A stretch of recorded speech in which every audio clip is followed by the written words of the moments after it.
اور میری رہنمائی کرتے رہیں.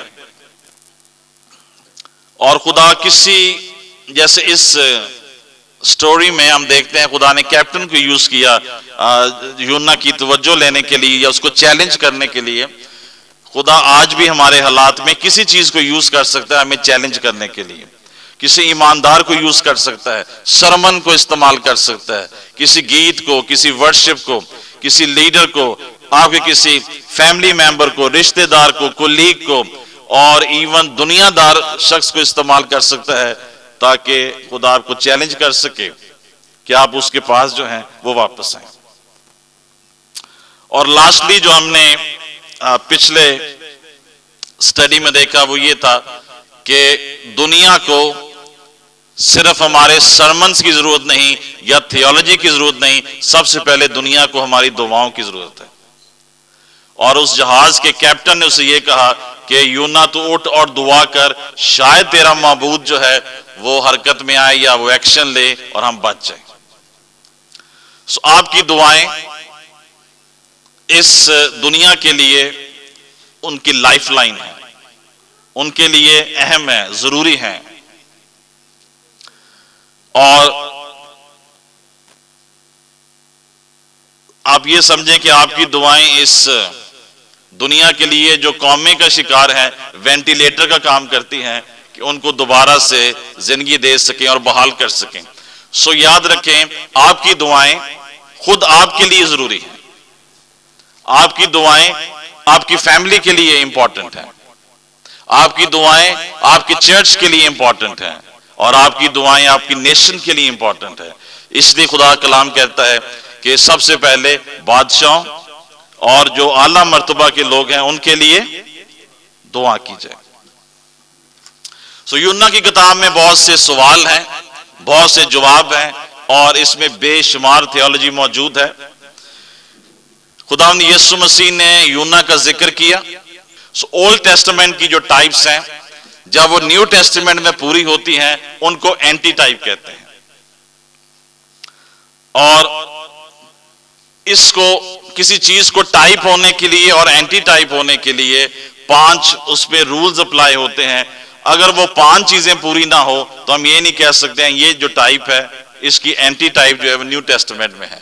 لیکن یونا جو ہے اس کی اگزامپل ایک ایسی ہے جس پہ یہ 5 جو ہیں پرنسپلز جو ہیں یہ اپلائی ہوتے ہیں. اور اس چیز کو اگر ہم کنسیڈر نہیں کریں گے یہ اس بات کو, تو ہم بائبل کی انٹرپریٹیشن میں بہت سی مسٹیکس کر سکتے ہیں. بہت سی تھیولوجی کی ایسی باتیں ہیں جن کو اب ہم ایون بغیر سوچے سمجھے جن پر ہم ایمان رکھتے ہیں, کیونکہ ہمیں کچھ لوگوں نے بتایا یا ٹیچرز نے, پرانے استادوں نے, کہ یہ ٹائپ تھی اور یہ نیو ٹیسٹمنٹ میں اینٹی ٹائپ ہے. دا پوائنٹ از کہ یونا جو ہے وہ واحد مائنر پروفٹ ہے جس کا ذکر خداوند یسوع مسیح نے اپنی تعلیمات میں کیا.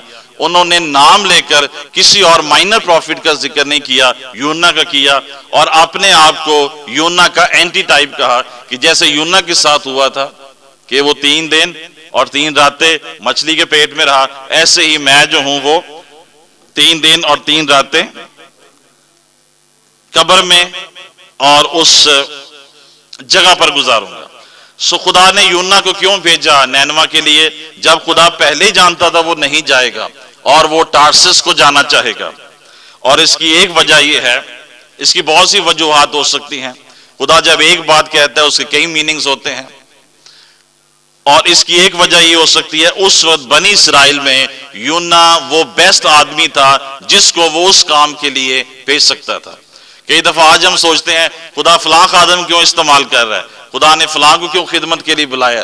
میں بھی خدا کی نگاہ میں ہی is the best available person جس سے خدا اپنی خدمت کے لیے استعمال کر سکے یا استعمال کر سکتا ہے. اب دنیا میں اس بات کا بڑا کرٹیسزم ہے کہ یہ مچھلی کہاں سے آ گئی, مچھلی کون سی تھی جی بندے ہی نکل جاندی ہے, یا واقعی کہ ایسے ہوا تھا یا یہ ایک فینٹیسی ہے جو بیان کی گئی یا فیری ٹیل ہے. چلیں اس پہ بھی بات کرتے ہیں. اور سیکنڈلی اس بات پہ بھی اعتراض کیا جاتا ہے کہ یونا واقعی کوئی شخص تھا بھی کہ نہیں تھا ہسٹری میں، یا ایسے یہ جو بک ہے وہ بیچ میں یہ واقعہ یا یہ کتاب جو ہے وہ ڈال دی گئی، انسرٹ کی گئی. بائبل نے اتنا فوکس نہیں دیا مچھلی کو. چند حوالہ جات ہم دیکھتے ہیں کہ مچھلی آتی ہے اور مچھلی چلی جاتی ہے اینڈ دیٹس آل. اور وہ بھی ہم دیکھتے ہیں کہ پہلے چیپٹر کی 17ویں آیت میں ہے. آئے ہم پڑھیں پہلے باب کی 17ویں آیت، اور پھر اس کا ذکر ایک دوسرے باب میں ملتا ہے کہ یونا نے مچھلی کے پیٹ میں دعا کی. اب ہمیں یہ نہیں بتایا گیا کب دعا کی، جب وہ پیٹ کے اندر گیا تب دعا کی، یا اس نے دوسرے دن دعا کی، یا اس نے تیسرے دن دعا کی. اس نے کب دعا کی یہ ہمیں نہیں بتایا گیا، لیکن یہ بتایا گیا ہے کہ اس کی جو دعا کی جگہ تھی the place of his prayer was the belly of a fish. ہاں جی پڑھیں ذرا. لیکن خداوند نے ایک بڑی مچھلی مقرر کر رکھی تھی کہ یونا کو نگل جائے، اور یونا 3 دن رات مچھلی کے پیٹ میں رہا. ایک چیز جو ہم انڈرسٹینڈ کرتے ہیں اس حوالے سے وہ یہ ہے کہ وہ ایک بڑی مچھلی تھی، اور جب بائبل کسی چیز کو بڑا کہتی ہے تو وہ بڑی ہے. لیکن اس سے پہلے کہ ہم مچھلی کی کچھ بات کریں، آج کل سردیوں کا موسم ہے، مچھلی آپ کو پسند بھی ہے. دا پوائنٹ از آج بھی بہت سے ایماندار ایسے ہیں جو مچھلی کے پیٹ میں زندگی گزار رہے ہیں، جو اس قید میں ہیں، بانڈیج میں ہیں، حالات کی قید میں ہیں، دشمن کی قید میں ہیں، بیماریوں کی قید میں ہیں، مصیبتوں کی قید میں ہیں، فکروں کی قید میں ہیں. اور ہم سمجھتے ہیں یونا ہی مچھلی کے پیٹ میں تھا. آج چرچ کا ایک بڑا سیگمنٹ جو ہے وہ مچھلی کے پیٹ میں ہے، اور خداوند ہمیں اس سے باہر نکالنا چاہتا ہے، اس مچھلی کے پیٹ میں سے. لیکن کیسے باہر نکلیں گے؟ یونا کیسے نکلا؟ دعا کی، اور یونا نے مچھلی کے پیٹ میں دعا کی. تو اس سے بہتر ہے کہ ہمیں مچھلی کے پیٹ میں دعا کرنی پڑے، ہم چرچ میں دعا کر لیں، ہم اپنے گھر میں دعا کر لیں، ہم صبح کے وقت دعا کر لیں، ہم رات کے وقت دعا کر لیں، ہم اپنے بستر پر دعا کر لیں، ہم گھٹنوں کے بالوں پر دعا کر لیں، بجائے اس کے کہ ہم مچھلی کے پیٹ میں جائیں اور ہمیں دعا کرنی پڑے. تو سائنٹیفکلی کوئی آپ کو راکٹ سائنسدان ہونے کی ضرورت نہیں ہے کہ آپ یہ سمجھ سکیں کہ بھی اتنی بڑی کوئی مچھلی ہوتی ہے جس کے اندر بندہ جا سکتا کہ نہیں جا سکتا. اس وقت تک سائنس اس کے بارے میں اتنا بتا چکی ہے کہ اس پہ مزید بات کرنے کی اور تنقید کرنے کی گنجائش ہی موجود نہیں. پہلی بات ہمیں یہاں پہ یہ نہیں بتایا گیا یہ ویل مچھلی ہے یا ویل ہے. بیسیکلی ویل جو ہے وہ مچھلی نہیں ہوتی، وہ میمل ہے. وہ بچے دیتا ہے اور بچوں کو دودھ پلاتا ہے. وہ زمین پر بھی آ جاتی ہے تھوڑی دیر کے لیے، سانس لینے کے لیے ہوا میں بھی جاتی ہے اور پانی میں بھی رہتی ہے. ویل جو ہے وہ فش کی کیٹیگریز میں نہیں آتی ہے.